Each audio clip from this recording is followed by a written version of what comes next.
The appeals court has sided with the city of Windsor and upheld its residential licensing bylaw pilot project, requiring landlords to meet basic fire and building and safety codes.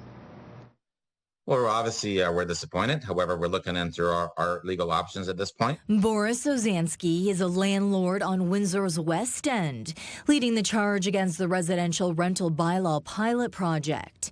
The bylaw requires landlords in wards 1 and 2 to acquire a license to operate a rental. It went into effect in February of 2023. And this is really, really unsustainable.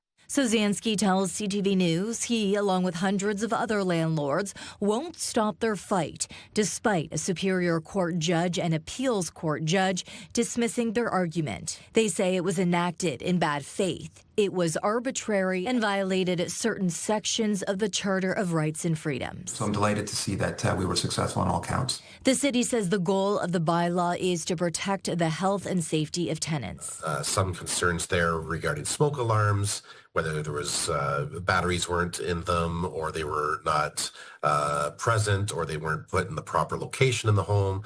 We had minor issues with ripped screens, window issues, railing issues. The city received 800 license applications. 600 of the homeowners were granted licenses.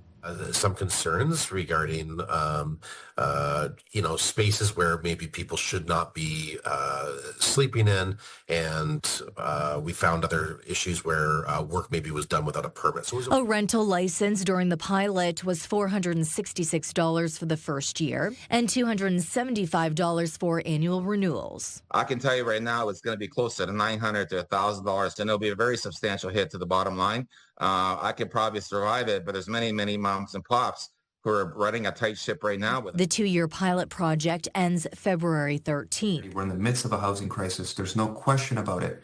We need to increase the supply of housing, but we also have to ensure that the units that exist in our community are simply up to a minimum legislative standard with the building code and fire code. The results of the study is expected to be presented to City Council this spring.